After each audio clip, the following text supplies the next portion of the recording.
Counterfeit products. When we say counterfeit products, these are the products that are not illegalized or it's a fake product. Oh, so when we say counterfeit products, a counterfeit is an item that uses someone else's trademark without their permission. By making or selling a counterfeit, criminals seek to profit unfairly from the trademark owner's reputations. Counterfeiting is a fraudulent imitation, a forgery of a trusted brand and product, and it's a serious crime. So by counterfeiting, you are also committed a crime. So we have the examples of types of counterfeit product: money, products, and documents. These are the example and the types of counterfeit that is illegal. For example, we have the example of a counterfeit product. We have the shoes, bags, gadget, and luxury items.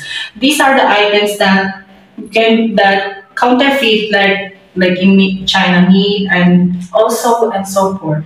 So overall counterfeit products. These are the products that are illegal and that can damage the reputation of the trademark or the owner of that product that they sell. Thank you.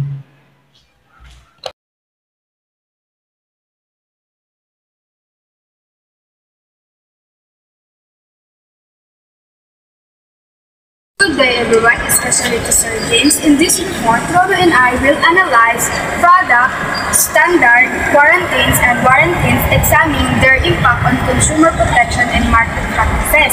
This report examines product standards, quarantines, and warranties, focusing on their role in protecting consumer and ensuring product quality and reliability. So we have product standards, quarantines, and warranties. What is product standards?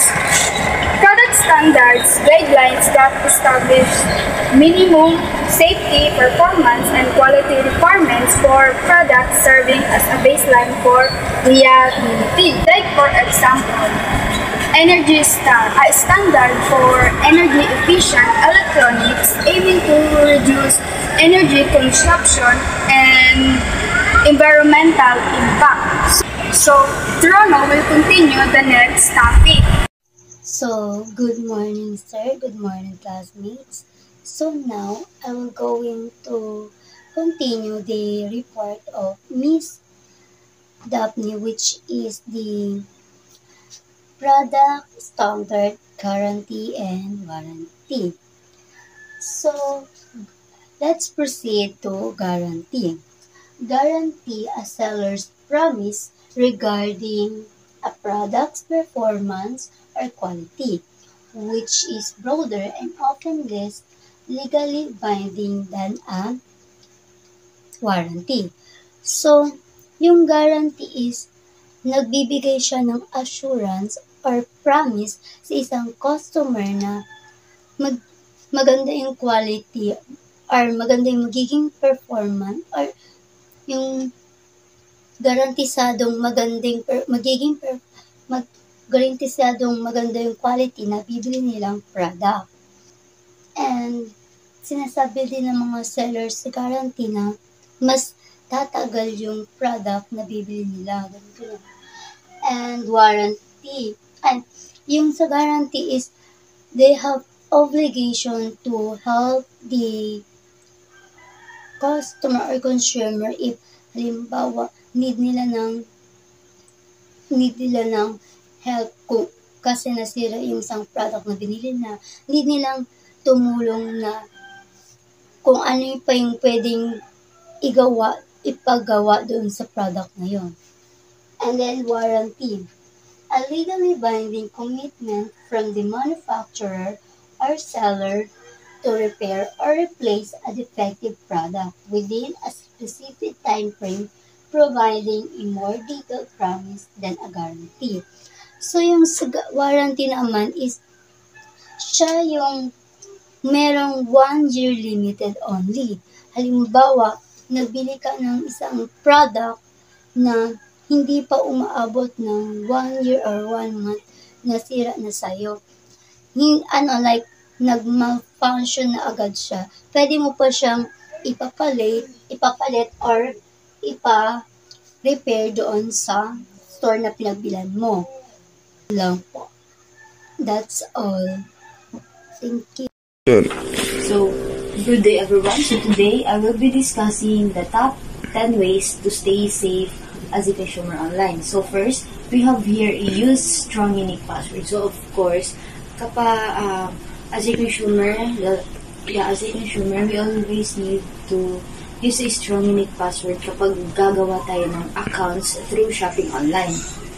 Next is read product reviews or check ratings. So of course, again, we need to check the product reviews or check the ratings, lalo na sa online, kasi we don't know kung yung product ba yun is okay or high quality.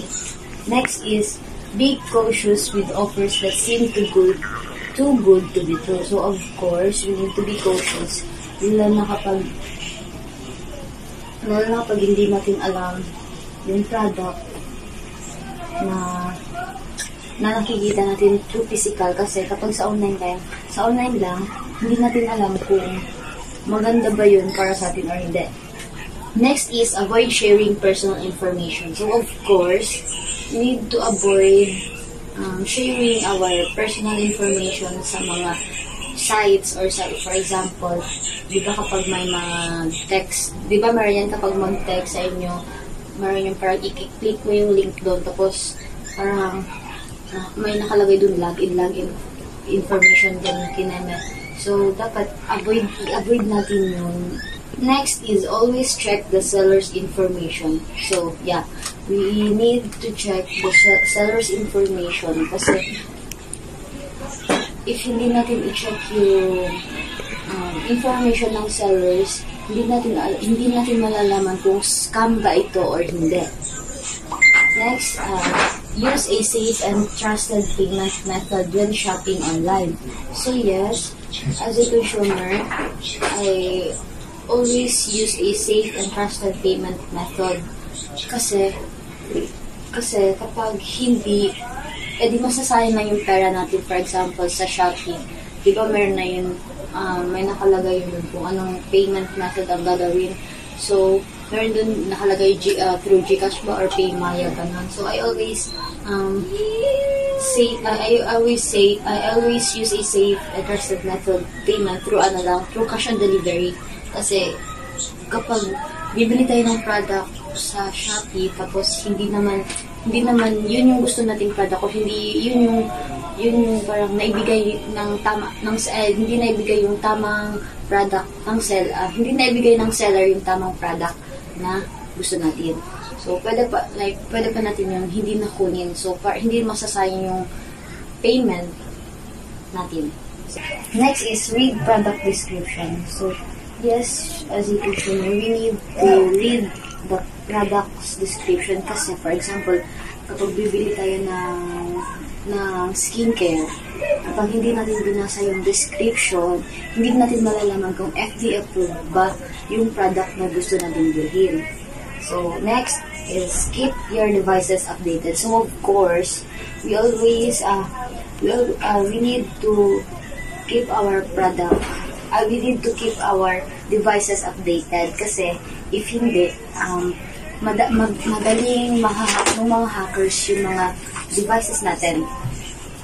And next is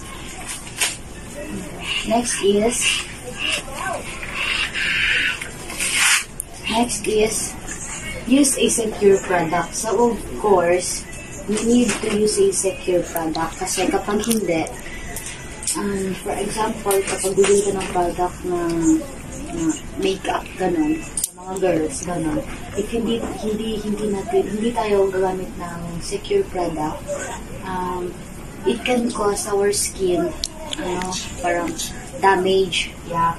Ask for seller's update. So, of course, as a consumer, we need to ask for the seller's update. Lalo na kapag nabili tayo ng product galing sa Luzon, like we need to ask kung nasaan na ba yung product or item na binili natin.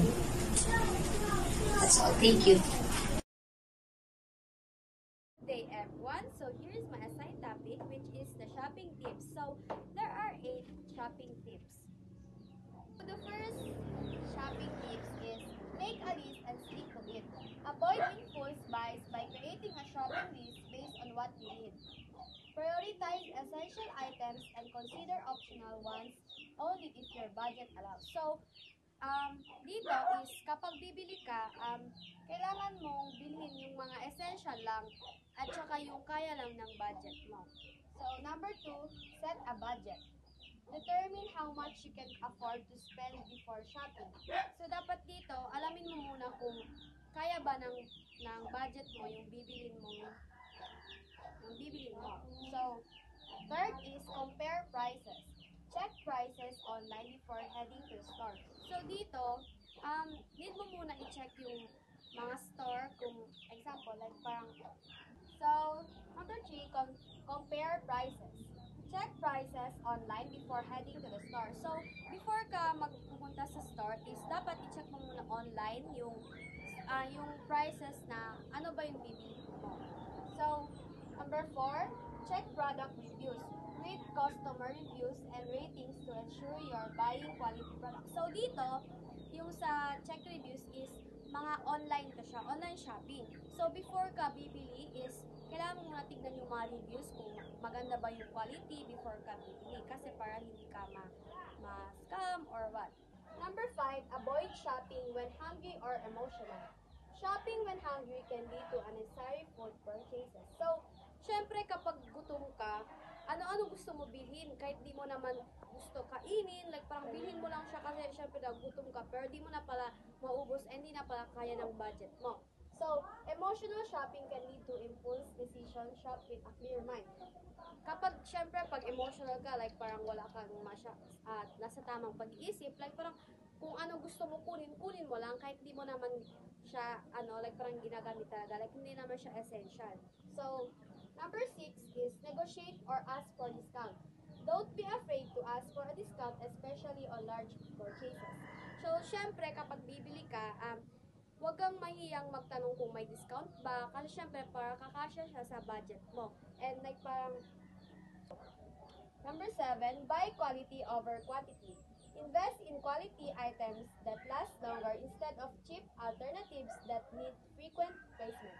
So here, dapat bibili ka ng yung kahit mahal, pero yung quality niya is good. Like, tatagal talaga yung quality niya.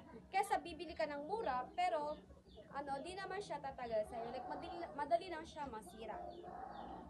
So, the last is track your spending. Keep a record of your purchases to monitor your budget and avoid overspending.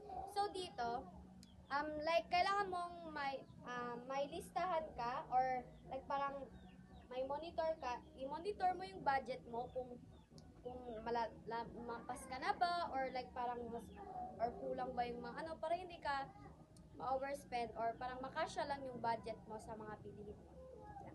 And that's all. Thank you.